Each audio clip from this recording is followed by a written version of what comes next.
Kalau dia putar masuk dari kode etik mengatakan MK harus punya wibawa. Kalau ketua MK mengeluarkan dua surat yang berbeda, punya wibawa enggak? Kalau itu tidak wibawa berarti tidak ada integritas, berarti pelanggaran kode etik. Artinya secara tidak langsung bisa masuk ke substansi. Masalahnya adalah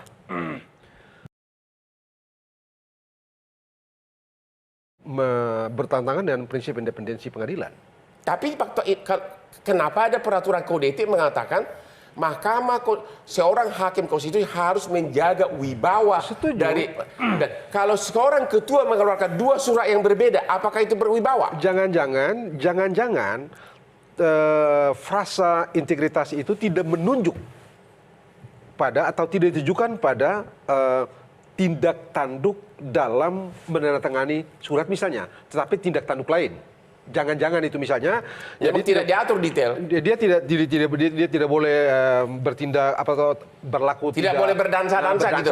Gitulah kira-kira lah. Misalnya, jangan-jangan itu yang dimaksudkan di situ. Jadi bagi saya sih bukan di situ lagi soalnya gitu. Yaitu soalnya saya pengen tahu sebagai bukan ahli hukum. Begini, karena kalau tadi kan ikut jalan pikirannya Bang Hotman kan, kalau itu dia masuk, kan dia mesti otak-atik itu putusan. Ya, tapi dimungkinkan karena peraturan kode etik mengatakan itu boleh.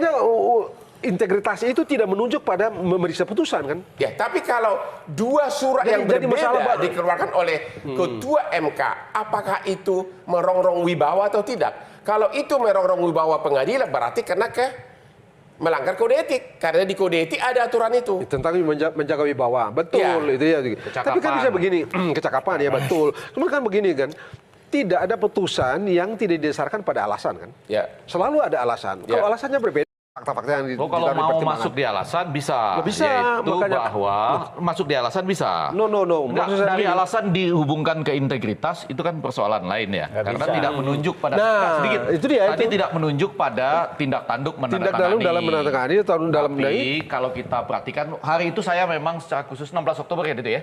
Saya secara khusus memperhatikan dari pagi kan ada 3 putusan. Sesudah itu kita rehat sejenak untuk makan isoma. Lalu masuk jam 14. Nah, di jam 14.30 saya mulai menulis di media sosial saya dan MK pun berbelok ke lorong gelap gitu. 14.30 itu. Karena saya mulai mendengar, saya nggak tahu ya bagaimana Anda mengaitkan dengan integritas, kecakapan, wibawa dan lain-lain. Tapi di situ mulai ada kalimat-kalimat seperti ini. Nanti mungkin Bang Habib yang lebih tahu.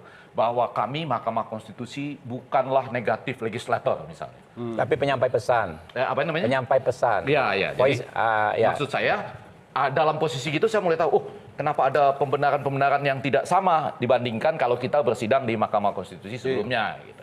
Oke, kita istirahat lagi sampai ketemu lagi di Hot Room.